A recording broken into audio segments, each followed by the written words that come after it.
সুপ্রিয় শিক্ষার্থীবৃন্দ, জাতীয় বিশ্ববিদ্যালয়ের অনলাইন ক্লাসে তোমাদের সকলকে স্বাগত। আজকে অনলাইন জাতীয় বিশ্ববিদ্যালয় কর্তৃক আয়োজিত এই অনলাইন পাঠ্যক্রমে তোমাদের সাথে আজকে আমার তৃতীয় ক্লাস। আমি তোমাদের সাথে আছি হাফেজা বেগম, সহযোগী অধ্যাপক, প্রাণীবিদ্যা বিভাগ, সরকারি সৈয়দ হাতেম আলী কলেজ, বরিশাল। আমি তোমাদেরকে ইন্ট্রোডাকশন টু জুলজি অনার্স প্রথম বর্ষের একটি কোর্স, যার কোড হচ্ছে 213101 এর উপরে ক্লাস নিচ্ছি। আজকে আমার লেকচারের শিরোনাম হচ্ছে প্রাণীদের সাংগঠনিক স্তর, প্রজাতি, বাস্তুতন্ত্র, জীববৈচিত্র্য। প্রাণীদের সাংগঠনিক স্তর সম্পর্কে আমরা এখন জানব।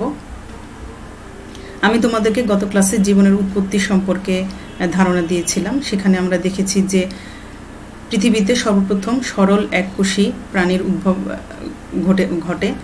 পরবর্তীতে এই সরল এককোষী জীব তার দেহের বিবর্তনের মাধ্যমে জটিল সংগঠন বিশিষ্ট উদ্ভিদ এবং প্রাণীর সৃষ্টি হয়।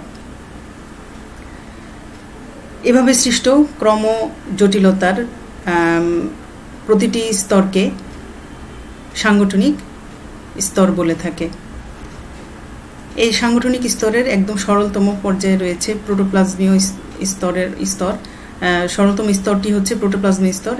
এখানে এককোষী আণুবীক্ষণিক জীবসমূহ এই স্তরের অন্তর্ভুক্ত, যেমন অ্যামিবা। এর মধ্যে প্রোটোপ্লাজমীয় স্তর দেখা যায়। অ্যামিবা হচ্ছে একটি এককোষী প্রাণী। এদের একটি মাত্র প্রোটোপ্লাজমের দ্বারাই তারা তাদের সকল জৈবনিক কার্যকলাপ সম্পাদন করে থাকে। এদের দেহে কোনো কলা নেই, কিছু নেই। এরা শুধু একটি মাত্র কোষের মাধ্যমেই সকল কার্যক্রম সম্পাদন করে। পরবর্তী স্তরটি হচ্ছে কোষীয় স্তর। সরলতম বহুকোষী তবে কলাতন্ত্র নেই এমন প্রাণীসমূহ এই কোষীয় স্তরের অন্তর্গত। যেমন এখানে একটি স্কাইফার ছবি আছে, যেটি পরিফেরা পর্বের প্রাণী।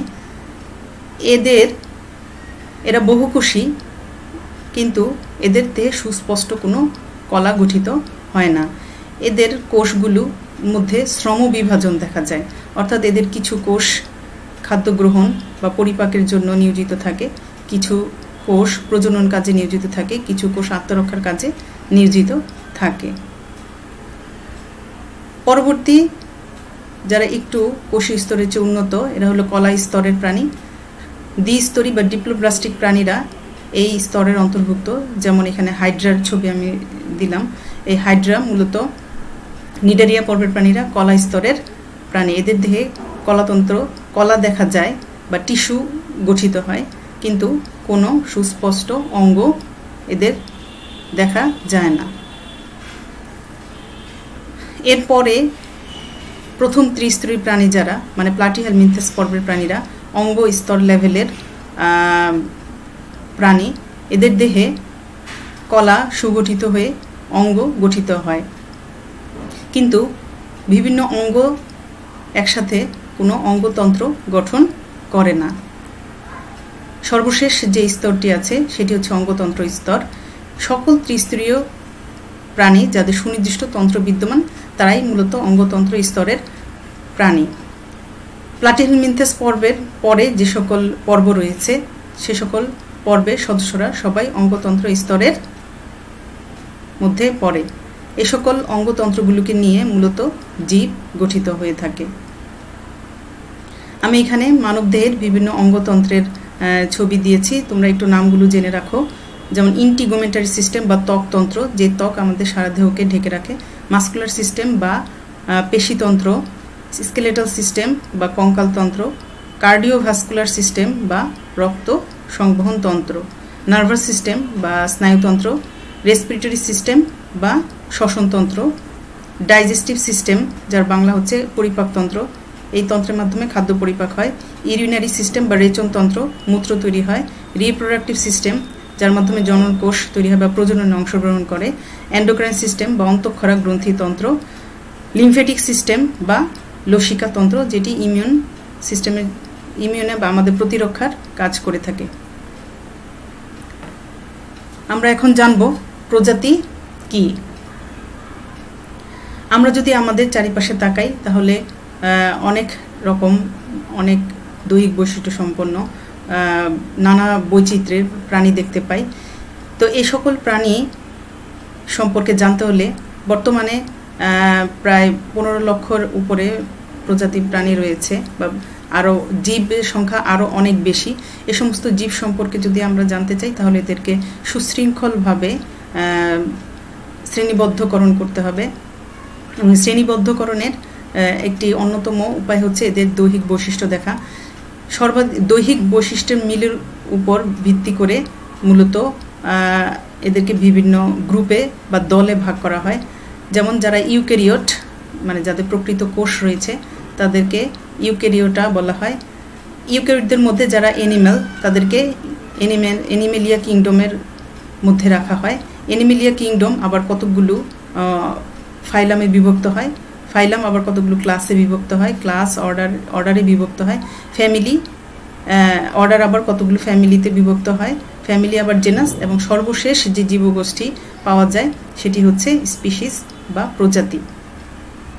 স্পিসিস বা এই যে গ্রুপটি বা জীবগোষ্ঠী, এখানে যে সদস্যরা আছে এদের অঙ্গসংস্থানিক মিল সবচেয়ে বেশি দেখা যায়। তাই আমরা প্রজাতি সংজ্ঞায় বলতে পারি সর্বাধিক অঙ্গসংস্থানিক মিল সম্পন্ন জীবগোষ্ঠী যারা নিজেদের মধ্যে জনন ক্রিয়া সম্পাদনের মাধ্যমে উর্বর সন্তান উৎপাদনে সক্ষম। আমরা এখানে কয়েকটি বিষয় তোমরা একটু মনোযোগ সহকারে শুনবে যে স্পিসিস আসলে কোনো একক কোনো প্রাণী নয়, এটা একটি জীবগোষ্ঠী। স্পিসিসে অনেক যে সদস্যরা অন্তর্ভুক্ত থাকে এদের মধ্যে সর্বাধিক অঙ্গসংস্থানিক মিল দেখা যায়। তাহলে সর্বাধিক অঙ্গসংস্থানিক মিল সম্পন্ন জীবগোষ্ঠী যারা নিজেদের মধ্যে, তার মানে এই স্পিসিসের সদস্যরা নিজেদের মধ্যে জনন ক্রিয়া সম্পাদন করে এবং সম্পাদনের মাধ্যমে উর্বর সন্তান উৎপাদনে সক্ষম হয়। প্রজাতির কিছু বৈশিষ্ট্য রয়েছে, যেমন প্রজাতির সদস্যদের উৎপত্তি অভিন্ন, তার মানে এরা একটা কমন অ্যানসেস্টর থেকে উৎপত্তি লাভ করে। এরা প্রজননিক সম্প্রদায়, তার মানে প্রজাতির সদস্যরা নিজেদের মধ্যে প্রজনন বা যৌন মিলনের মাধ্যমে একটি প্রজননিক সম্প্রদায় গড়ে তোলে। এরা হচ্ছে ক্ষুদ্রতম জীবগোষ্ঠী। আমি লাস্ট স্লাইডে তোমাদেরকে যেটি দেখিয়েছি সেটি একই কথা এখানে, যে স্পিসিস হচ্ছে এই যে দলে ভাগ করা হলো, এদের সর্বশেষ স্তরে আছে স্পিসিস, এবং স্পিসিস হচ্ছে একদম ক্ষুদ্রতম জীবগোষ্ঠী। অর্থাৎ স্পিসিস এই জীবগোষ্ঠীর সদস্য সংখ্যা উপরের যে কোনো গ্রুপ থেকে কম, সেজন্য এটাকে বলা হয় ক্ষুদ্রতম জীবগোষ্ঠী। এটি একটি বাস্তুগত একক, তার মানে এই প্রজাতির সকল সদস্য একই পরিবেশে বসবাস করে এবং এরা একই পরিবেশ থেকে খাদ্য গ্রহণ করে এবং সেই পরিবেশে একই রকমভাবে অভিযোজিত হয়। এরা মূলত একটি বাস্তুগত একক। প্রজাতি একটি বৈশিষ্ট্য হচ্ছে এটি হচ্ছে একটি জেনেটিক একক। প্রজাতির সকল সদস্য, যদিও এদের দৈহিক মিল রয়েছে, এদের ক্রোমোজোম সংখ্যা সমান। যেমন তোমরা হোমোসেপিয়েন্সের কথা চিন্তা করো, পৃথিবীতে প্রায় 750 কোটি মানুষ রয়েছে, প্রত্যেকেই হোমোসেপিয়েন্স, প্রত্যেকের দেহে 46 ক্রোমোজোম রয়েছে এবং প্রত্যেকেরই জিন সংখ্যা সমান।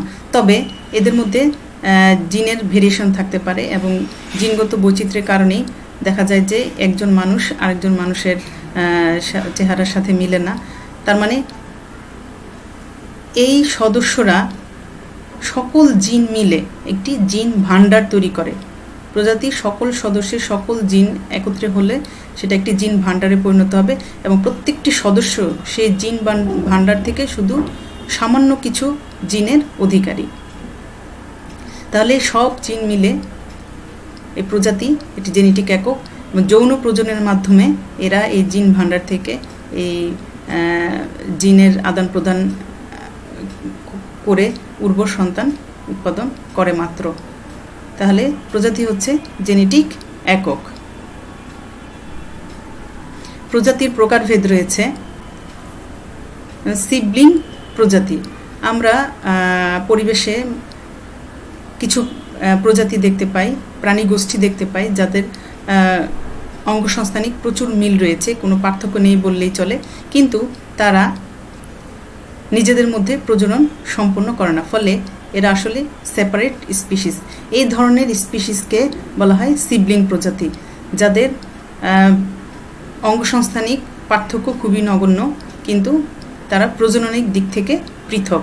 যেমন এই যে স্ট্রুনেলা নেগলেক্টা, স্ট্রুনেলা ম্যাগনা নামক দুটি প্রজাতির দুটি পাখি দেখতে একই রকম, কিন্তু তারা নিজেদের মধ্যে প্রজনন সম্পাদন করে না। সিমপেট্রিক প্রজাতি, অ্যালোপেট্রিক প্রজাতি। এখানে সিম শব্দের অর্থ সেম, প্যাট্রিক শব্দের অর্থ প্লেস, অর্থাৎ যখন একই ভৌগোলিক অঞ্চলের অবস্থিত দুটি প্রজাতি যারা নিজেদের মধ্যে প্রজনন করে না, কিন্তু এদের মধ্যে কিছুটা অঙ্গসংস্থানিক মিল রয়েছে, তাদেরকে বলা হয় সিমপেট্রিক প্রজাতি। A subset of a population forms a new species without geographic separation, অর্থাৎ এখানে কোনো ভৌগোলিক সীমারেখা দ্বারা এরা পৃথক নয়। এই প্রজাতি একই ভৌগোলিক এলাকায় থেকে যখন তারা প্রজননের দিক থেকে পৃথক হয়, তখন এদেরকে বলা হয় সিমপ্যাট্রিক। আর অ্যালোপেট্রিক হচ্ছে, অ্যালো মিন্স আদার, প্যাট্রিক মিন্স প্লেস।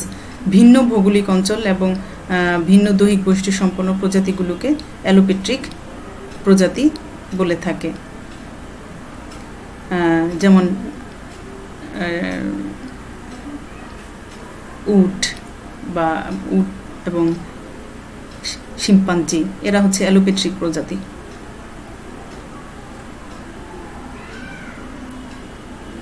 মহাদেশীয় প্রজাতি বা কন্টিনেন্টাল স্পিসিস, যখন কোনো প্রজাতি বৃহৎ ভৌগোলিক এলাকা দখল করে অবস্থান করে তাদেরকে মহাদেশীয় প্রজাতি বলা হয়। যেমন দ্বীপবাসী প্রজাতি বা ইনসুলার স্পিসিস, দ্বীপে বসবাসকারী প্রজাতিকে বলা হয় দ্বীপবাসী প্রজাতি। সর্বব্যাপী বা কসমোপলিটন প্রজাতি, যে সকল প্রজাতি সব জায়গায় দেখা যায় পৃথিবীর, তাদেরকে বলা হয় সর্বব্যাপী। যেমন মানুষই মূলত সর্বব্যাপী প্রজাতি, মানুষ পৃথিবীর সব জায়গায় মানুষ দেখা যায়। মনোটাইপিক প্রজাতি হচ্ছে যে সকল প্রজাতির কোনো উপপ্রজাতি নেই। পলিটাইপিক প্রজাতি হচ্ছে যখন কোনো প্রজাতি একাধিক উপপ্রজাতি থাকে, তাকে বলা হয় পলিটাইপিক প্রজাতি। প্রজাতির এই প্রকারভেদগুলো তোমরা পড়ে রাখবে। উপপ্রজাতি কাকে বলে? একই প্রজাতির অন্তর্ভুক্ত যে জনগোষ্ঠী ওই প্রজাতির অন্য অঞ্চলের সদস্যদের সাথে অঙ্গসংস্থানিক ও ভৌগোলিকভাবে পৃথক, কিন্তু প্রজননিক দিক থেকে অভিন্ন, তাকে উপপ্রজাতি বলে। তার মানে প্রজাতি থেকে কোনো একটি কারণে, খাদ্যের অভাবে বা প্রজননের প্রয়োজনে যখন বাসস্থানের অভাব হয়, তখন তারা এক জায়গা থেকে আরেক জায়গায় মাইগ্রেশন করে, কিন্তু তখন তাদেরকে উপপ্রজাতি বলে। কিন্তু এরা নিজেদের মধ্যে, যদি একই প্রজাতির একাধিক উপপ্রজাতি থেকে থাকে, তারা নিজেদের মধ্যে প্রজনন সম্পন্ন করে। একই প্রজাতির অন্তর্ভুক্ত যে জনগোষ্ঠী ওই প্রজাতির অন্য অঞ্চলের সদস্যদের অঙ্গসংস্থানিক ভৌগোলিকভাবে পৃথক, তাদের কিছু অঙ্গসংস্থানিক পার্থক্য থাকে, কিন্তু এরা প্রজননিক দিক থেকে অভিন্ন, অর্থাৎ এরা প্রজনন সম্পন্ন করে, তাকে উপপ্রজাতি বলে। যেমন এখানে টাইগারের অনেকগুলি উপপ্রজাতি রয়েছে, এরা সবাই প্যান্থেরা টাইগ্রিস, কিন্তু এদের উপপ্রজাতি ভিন্ন। যেমন এটি হচ্ছে সাউথ চায়নার টাইগার, এটা হলো সুমাত্রান টাইগার, এটা হলো সাইবেরিয়ান টাইগার। এদের মধ্যে কিছু অঙ্গসংস্থানিক, যেমন এদের মাথার খুলি বা এদের দেহের দৈর্ঘ্য ইত্যাদি বিভিন্ন জায়গায় এরা অঙ্গসংস্থানিকভাবে কিছুটা ভিন্ন হলেও এবং এরা ভৌগোলিকভাবে পৃথক, কিন্তু এরা নিজেদের মধ্যে প্রজনন সম্পন্ন করে। জন হচ্ছে একই প্রজাতি পৃথক বা স্বতন্ত্র সদস্যকে জন বলে। ফনা কাকে বলে? ফনা আমরা জানি কোনো ভৌগোলিক অঞ্চলে বা প্রত্নতাত্ত্বিক যে কোনো সময়ে প্রাপ্ত সকল প্রাণীকে ফনা বলে। ফনা মূলত প্রাণীকুল।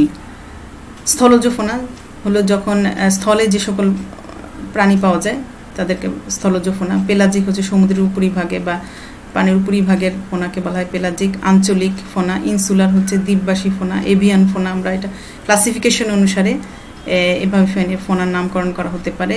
যারা পাখি তাদেরকে বলা হয় এভিয়ান ফোনা। রেপটাইলিয়ান ফোনা, রেপটাইলসদেরকে রেপটাইলিয়ান ফোনা, এইভাবে বলা হয়। বায়োটা কি? কোনো ভৌগোলিক অঞ্চলের সকল প্রাণীকুল এবং উদ্ভিদকুলকে একত্রে বায়োটা বলে, মানে সকল ফোনা এবং ফ্লোরাকে একত্রে বায়োটা বলা হয়। তো বায়োটার মধ্যে প্রাণী এবং উদ্ভিদ উভয়ই আছে, তবে ফোনা হলো শুধু প্রাণী, ফ্লোরা হচ্ছে শুধু উদ্ভিদ। যেমন স্থলজ বায়োটা, জলজ বায়োটা, সামুদ্রিক বায়োটা, এদের হ্যাবিটেট অনুসারে এই বায়োটার নাম করা হয়। জীবমণ্ডল, পৃথিবীর স্থলমণ্ডল, বায়ুমণ্ডল ও বায়ুমণ্ডলের জীবের বাসযোগ্য এলাকাকে জীবমণ্ডল বলে। মানে জলে স্থলে অন্তরিক্ষে যত জীব রয়েছে, জীবের আবাসস্থল রয়েছে, এই বাসযোগ্য এলাকাকে বলা হয় জীবমণ্ডল। সমুদ্র পৃষ্ঠের 200 মিটার গভীরতা থেকে ভূপৃষ্ঠের 6000 মিটার উচ্চতা পর্যন্ত জীবমণ্ডল বিস্তার লাভ করে। একে ইকোস্ফিয়ারও বলা হয়, জীবমণ্ডলকে ইকোস্ফিয়ারও বলা হয়। আমরা এখন ইকোসিস্টেম খুবই গুরুত্বপূর্ণ আমাদের প্রাণীবিদ্যার বা জীববিজ্ঞানের জন্য, সেটি সম্পর্কে জানব। বাস্তুতন্ত্র কি? কোনো নির্দিষ্ট অঞ্চলের জীব ও অজীব উপাদানের মধ্যে পারস্পরিক বিনিময়ের মাধ্যমে যে সচল তন্ত্র সৃষ্টি হয় তাকে কি বলা হয়? বাস্তুতন্ত্র। খেয়াল করো, একটা নির্দিষ্ট অঞ্চল, এখানে একটি পুকুর ধরি, এটি একটি নির্দিষ্ট অঞ্চল, এখানে জীব এবং অজীব উপাদানের মধ্যে, তো এইখানে দেখো তোমরা কি কি জীব উপাদান রয়েছে। এখানে কি কি জীব উপাদান রয়েছে? এখানে দেখো গাছ, নদীর পাড়ে, এগুলো হচ্ছে উৎপাদক জীব উপাদান। গাছ রয়েছে, এখানে ছোট ছোট জুওপ্ল্যাঙ্কটন রয়েছে, মাছ রয়েছে, তারপরে বিয়োজক রয়েছে, হ্যাঁ, এখানে হাঁস আছে, এগুলো হচ্ছে জীব উপাদান। আর অজীব উপাদান কি? সূর্যের আলো, পানি, মাটি এবং পানির সাথে মিশ্রিত বিভিন্ন ধরনের সোডিয়াম, পটাশিয়াম ইত্যাদি আয়নগুলো হচ্ছে অজীব উপাদান। তাহলে জীব এবং অজীব উপাদানের মধ্যে পারস্পরিক বিনিময়ের মাধ্যমে যে সচল তন্ত্র সৃষ্টি, এরা পারস্পরিক কি বিনিময় হয়? এখানে সূর্যের আলো থেকে শক্তি আসছে, উদ্ভিদ কি করছে? সেই শক্তিটাকে কার্বোহাইড্রেট বা শর্করা জাতীয় খাদ্যে পরিণত করে সেটাকে সংবন্ধন করছে। এই উদ্ভিদকে কে খাচ্ছে? জুওপ্ল্যাঙ্কটন। জুওপ্ল্যাঙ্কটন আবার কে খাচ্ছে? মাছ। এভাবে মাছ আবার যখন মারা যায় তখন এই বিয়োজক বা ব্যাকটেরিয়া, অণুজীব, এরা একে পচিয়ে আবার জৈব যৌগকে অজৈব যৌগে পরিণত করে পরিবেশে ফিরিয়ে দিচ্ছে। এভাবে চক্রাকারে সম্পন্ন হচ্ছে। তার মানে জীব এবং অজৈব উপাদানগুলো কি করে? নিজেদের মধ্যে বিনিময় ঘটায় এবং বিনিময়ের মাধ্যমে একটি সচল তন্ত্র সৃষ্টি হয়। মূলত এটাকেই বলা হয় বাস্তুতন্ত্র। বাস্তুতন্ত্র কিছু বৈশিষ্ট্য রয়েছে, সেগুলো কি? বাস্তুতন্ত্র একটি বাস্তু সংস্থানের একক। তার মানে ইকোলজির একটি একক হচ্ছে বাস্তুতন্ত্র। তোমাদেরকে আমি সেখানে একটি পুকুরের বাস্তুতন্ত্র দেখিয়েছি। আমাদের পরিবেশে এরকম অনেক বাস্তুতন্ত্র রয়েছে, সকল বাস্তুতন্ত্র মিলে মূলত বাস্তু সংস্থান গড়ে ওঠে। তাহলে বাস্তুতন্ত্র হচ্ছে একটি বাস্তু সংস্থানের একক। এখানে কি থাকবে? জীব ও অজীব উপাদান থাকবে। একটু আগে দেখিয়েছি আমি জীব উপাদান এবং অজীব উপাদান, এদের মধ্যে পুষ্টিচক্র ও শক্তি প্রবাহ চলতে থাকে। অর্থাৎ যখন এনার্জি গাছ সংবন্ধন করে, সূর্য থেকে আসা এনার্জি, তাই সকল শক্তির উৎস হচ্ছে সূর্য। উদ্ভিদ সেই শক্তিকে সংবন্ধন করে, তারপরে ক্রমান্বয়ে এটি বিভিন্ন স্তরের খাদকের মধ্য দিয়ে প্রবাহিত হয় এবং পরে বিয়োজক দ্বারা সেই শক্তি আবার পরিবেশে ফিরে আসে। প্রতি স্তরে শক্তি প্রবাহের সময় কিছু শক্তির অপচয় হয়। তার মানে এই শক্তি যখন উৎপাদক, খাদক, বিয়োজকের মধ্য দিয়ে প্রবাহিত হয় তখন কিছু শক্তি, এই যে হিট লস এর মাধ্যমে, কারণ এ সমস্ত জীব তাদের চলন এবং চলাচলের জন্য বা খাদ্যগ্রহণ বা ফিজিওলজিক্যাল প্রসেসের জন্য, বেঁচে থাকার জন্য সেই শক্তি ইউজ করে এবং কিছু শক্তি হিটের মাধ্যমে অপচয় হয়। পরিবেশ ও শক্তির স্থিতি সীমিত থাকে। তার মানে কি হয়? অফুরন্ত শক্তি এই পরিবেশে থাকে না, এই পরিবেশ ও শক্তির স্থিতি সীমিত থাকে। তাহলে বাস্তুতন্ত্রের উপাদান অলরেডি আমরা জেনে ফেলেছি যে বাস্তুতন্ত্রে অজীব উপাদান থাকে, সজীব উপাদান থাকে। অজীব মানে যাদের জীবন নেই, এই উপাদানগুলো আবার দু ধরনের হতে পারে, একটা হচ্ছে অজৈব আর একটা হলো জৈব। অজৈব উপাদান কি? সেটা বললাম যে সূর্যের আলো, পানি, মাটি, তারপরে হলো এগুলো হচ্ছে অজৈব উপাদান। আর জৈব উপাদান হচ্ছে শর্করা, যেগুলো পানিতে মিশে থাকে, আমিষ, চর্বি ইত্যাদি যদি পানিতে মিশে থাকা, এগুলো হচ্ছে জৈব উপাদান। সজীব উপাদান কি? সজীব উপাদান হচ্ছে উৎপাদক, যে উদ্ভিদ যারা সূর্য থেকে আসা শক্তিকে কাজে লাগিয়ে শর্করা জাতীয় খাদ্য তৈরি করে, তারা হলো খাদ্য উৎপাদক। এবং এই খাদ্য উৎপাদক উদ্ভিদ এই খাদ্য উৎপাদন করে, নিজের কাজে ব্যবহার এবং বাকিটা তারা জমা রাখে, যে জমা অংশটি খাদকরা খেয়ে থাকে। প্রাথমিক খাদক হচ্ছে উৎপাদককে যে খায় সে হচ্ছে প্রাথমিক খাদক। গৌণ খাদক হলো আবার প্রাথমিক খাদককে খায়, টারশিয়ারি খাদক আবার গৌণ খাদককে খায়। সর্বশেষ যে উপাদানটি রয়েছে সেটি হচ্ছে বিয়োজক। এই বিয়োজক সাধারণত ভাইরাস, ব্যাকটেরিয়া বা তলবাসী আণুবীক্ষণিক জীব, যারা মূলত এই খাদ্যকে কি করে, পচিয়ে জৈব বস্তুকে অজৈব বস্তুতে পরিণত করে এবং পরিবেশে ফিরিয়ে দেয়। বাস্তুতন্ত্রের শ্রেণীবিন্যাস রয়েছে। বাস্তুতন্ত্র দু ধরনের হতে পারে, প্রাকৃতিক এবং কৃত্রিম। কৃত্রিম বাস্তুতন্ত্র হচ্ছে মানুষের তৈরি শস্য, ক্ষেত। স্থলজ প্রাকৃতিক বাস্তুতন্ত্র আবার স্থলজ এবং জলজ এই দুটি ভাগে ভাগ করা যায়।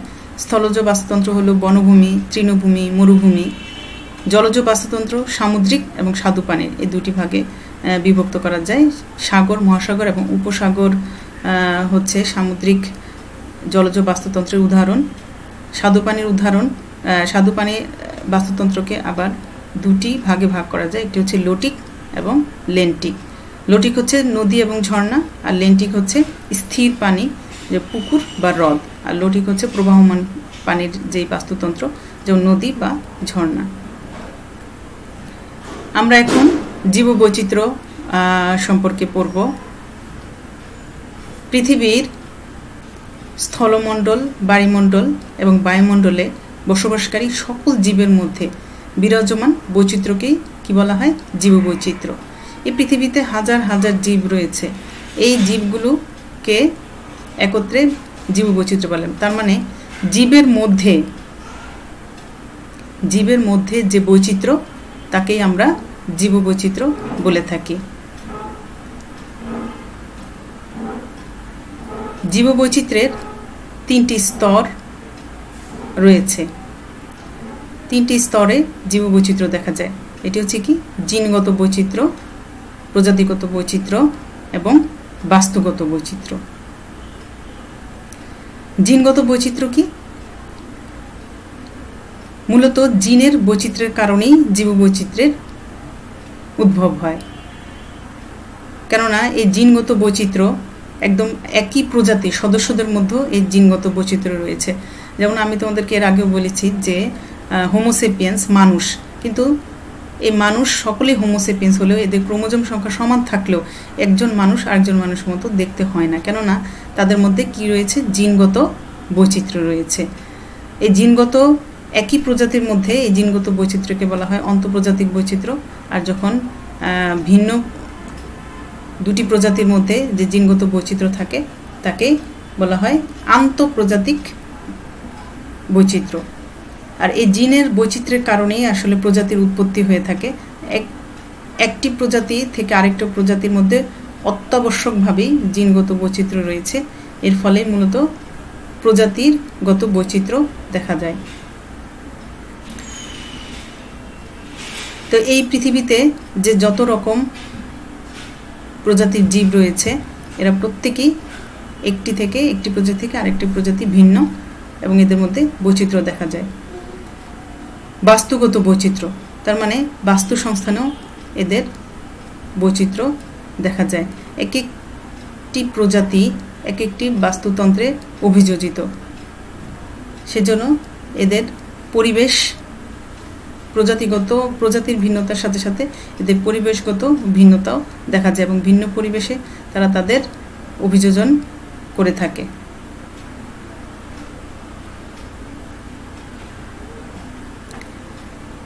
জীববৈচিত্র্যের গুরুত্ব অপরিসীম। এই জীববৈচিত্র্যের গুরুত্ব বলে শেষ করা যাবে না। আমি সংক্ষেপে তিনটি শিরোনামে এই জীববৈচিত্র্যের গুরুত্ব বলতে চাই। যে প্রথম যেই পয়েন্টটি আমি রেখেছি সেটা হচ্ছে অর্থনৈতিক গুরুত্ব। আমরা যে আমাদের যে মানুষের যে 5টি মৌলিক চাহিদা রয়েছে, যে খাদ্য, বস্ত্র, বাসস্থান, শিক্ষা এবং চিকিৎসা, এই প্রতিটি পূরণের জন্য, প্রতিটি মৌলিক চাহিদা পূরণের জন্য আমরা জীববৈচিত্র্যের উপর নির্ভরশীল। যেমন যদি প্রথমে খাদ্যের কথা বলি, খাদ্যের জন্য আমরা জীববৈচিত্র্যের উপর নির্ভরশীল। আমরা প্রতিদিনই আমাদের ডাইনিং টেবিলে খাদ্যের বৈচিত্র্য চাই, এবং এই জীববৈচিত্র্য না থাকলে এই খাদ্য বৈচিত্র্য আসতে পারতো না। সুতরাং আমাদের খাদ্যের উৎস হচ্ছে জীববৈচিত্র্য। এরপর যদি আমরা বস্ত্রের কথা বলি, বস্ত্র আমাদের আমরা যে বস্ত্র পরি সেগুলো জীববৈচিত্র্য থেকে আসে। সুতা পাওয়া যায় রেশম থেকে, তুলা থেকে সুতা পাওয়া যায়, এবং সেখান থেকে মূলত আমরা বস্ত্র তৈরি করি। বাসস্থানের কথা যদি বলি, বাসস্থানের জন্য যে ঘর বাড়ি তৈরি হয় সেখানেও কাঠ লাগে, তা জীববৈচিত্র্য থেকে পাওয়া যায়। খাদ্য, বস্ত্র, বাসস্থান, শিক্ষা উপকরণগুলো আমরা জীববৈচিত্র্য থেকে পাই। চিকিৎসার জন্য যে বিভিন্ন ঔষধ, সেটাও আমরা কি করি, প্রাণীদের বিভিন্ন অঙ্গ থেকে ওষুধ তৈরি হয়, উদ্ভিদ থেকে ওষুধ পাওয়া যায়, এই ওষুধও আমরা চিকিৎসার জন্য জীববৈচিত্র্যের উপর নির্ভরশীল। এই যে সমস্ত খাদ্য, বস্ত্র বা ওই যে শিক্ষা উপকরণের কথা বললাম, ওষুধের কথা বললাম, এগুলোর আর্থিক মূল্য রয়েছে। সুতরাং এই জীববৈচিত্র্যের অর্থনৈতিক গুরুত্ব অপরিসীম। জীববৈচিত্র্যের বাস্তুতান্ত্রিক গুরুত্ব কথা বলে শেষ করা যাবে না। এই বাস্তুতন্ত্রে বিভিন্ন জীববৈচিত্র্য থাকার কারণেই কিন্তু বাস্তুতন্ত্র সুস্থিত রয়েছে। একটি বাস্তুতন্ত্রে কিন্তু সজীব উপাদান হচ্ছে জীববৈচিত্র্য। এই জীববৈচিত্র্য বাস্তুতন্ত্রের বিভিন্ন স্তরে থেকে আমরা দেখেছি যখন বাস্তুতন্ত্র পড়েছি, যে এরা উৎপাদক, খাদক, বিয়োজক, এই যে একটি চক্রের মাধ্যমে বাস্তুতন্ত্রের শক্তি প্রবাহ হয়। এই শক্তি প্রবাহে জীববৈচিত্র্য না থাকলে দেখা যায় যে এই শক্তি প্রবাহের স্তরে যদি কোনো একটি জীববৈচিত্র্য বিলুপ্ত হয়ে যায়, কোনো জীব বিলুপ্ত হয়ে যায়, তাহলে এখানে অন্য জীব এসে জায়গা দখল করে। জীববৈচিত্র্য না থাকলে কিন্তু এটি সম্ভব হতো না। তখন যদি জীববৈচিত্র্য না থাকতো, তখন এই শক্তি প্রবাহের স্তরে যদি একটি জীব বিলুপ্ত হয়ে যেত, তাহলে কিন্তু বাস্তুতন্ত্র ধ্বংস হয়ে যেত। আর বাস্তুতন্ত্র ধ্বংস হলে পরিবেশ তার ভারসাম্য রক্ষা হতো না, এবং মানব জাতি ধ্বংস হয়ে যেত। জীববৈচিত্র্যের নান্দনিক গুরুত্ব রয়েছে।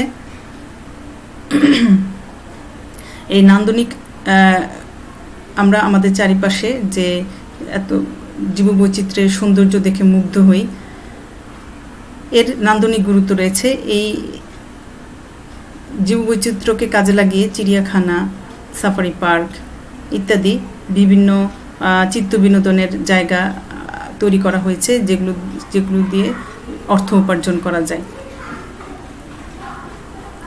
জীববৈচিত্র্য হ্রাসের অনেক কারণ রয়েছে, যেমন প্রাকৃতিক বিপর্যয়ের কারণে জীববৈচিত্র্য হ্রাস হচ্ছে, বন্যা, খরা, আগ্নেয়গিরির অগ্ন্যুৎপাত ইত্যাদি কারণে জীববৈচিত্র্য হ্রাস পাচ্ছে। মানুষ তার বাসস্থান বানানোর জন্য, শিল্প কারখানা তৈরির জন্য জীববৈচিত্র্যের বাসস্থান ধ্বংস করছে, ফলে জীববৈচিত্র্য হ্রাস পাচ্ছে। মানুষ বিভিন্নভাবে পরিবেশ দূষণ করছে, এবং এই দূষণের ফলে জীব কমে যাচ্ছে। জৈবিক সম্পদের অতিমাত্রায় ব্যবহার, দিন দিন মানুষের সংখ্যা বৃদ্ধি পাচ্ছে। জৈবিক সম্পদগুলো, প্রাকৃতিক সম্পদগুলো মানুষ অতিমাত্রায় ব্যবহার করছে, ফলে কি হচ্ছে, জীববৈচিত্র্য হ্রাস পেয়ে যাচ্ছে। হাইব্রিড ও মনোকালচার, অধিক উৎপাদনের আশায় আমরা হাইব্রিড করছি, মনোকালচার করছি, এতে কিন্তু আমাদের নিজস্ব যে প্রজাতি, সেই প্রজাতি বিলুপ্ত হয়ে যাচ্ছে। এক্সোটিক প্রজাতির অনুপ্রবেশ, এক্সোটিক অর্থ বিদেশি প্রজাতির মাছ বা বিদেশি প্রজাতির উদ্ভিদ ইত্যাদি আমরা কি করছি, আমাদের দেশে এনে তাদেরকে চাষ করছি, ফলে কি হচ্ছে, এই এক্সোটিক প্রজাতির কারণে আমাদের দেশীয় যে জাত সেটি ধ্বংস হয়ে যাচ্ছে। জীববৈচিত্র্য হ্রাসের আসলে মূল কারণ হচ্ছে আমাদের সচেতনতা এবং শিক্ষার অভাব। আমরা অনেকেই অনেক প্রাণীকে অপ্রয়োজনীয় মনে করি এবং তাদেরকে মেরে ফেলি, কিন্তু প্রত্যেকটি প্রাণীরই একটি প্রয়োজনীয়তা এই পরিবেশে রয়েছে। প্রত্যেকেরই এই পরিবেশে থাকার অধিকার রয়েছে এবং গুরুত্ব রয়েছে। তা আমাদের সঠিক জ্ঞানের অভাবে আমরা কিন্তু এই প্রাণীগুলোকে মেরে ফেলছি। তাহলে সচেতনতা এবং এই আমার মনে হয় যে এই যতগুলি কারণ, মানুষ সৃষ্ট কারণই বেশি। প্রাকৃতিকভাবে যত না জীববৈচিত্র্য ধ্বংস হচ্ছে তার চেয়ে বেশি কিন্তু মানুষ সৃষ্ট কারণে জীববৈচিত্র্য ধ্বংস হচ্ছে। জীববৈচিত্র্য ধ্বংস হলে মানুষ ধ্বংস হয়ে যাবে। মানুষের নিজেদের অস্তিত্ব রক্ষার জন্যই আমাদের আসলে জীববৈচিত্র্য সংরক্ষণ করা প্রয়োজন। আমি আমার পাঠের শেষ পর্যায়ে চলে এসেছি। আমার সাথে এতক্ষণ থাকার জন্য ধন্যবাদ। আশা করছি আজকে যে টপিকগুলো নিয়ে আলোচনা করছি এগুলো তোমরা ভালো করে বুঝতে পেরেছো। পরবর্তী আরেকটি ক্লাস নিয়ে তোমাদের সামনে হাজির হব। ততদিনে তোমরা ভালো থাকো, সুস্থ থাকো। আল্লাহ হাফেজ।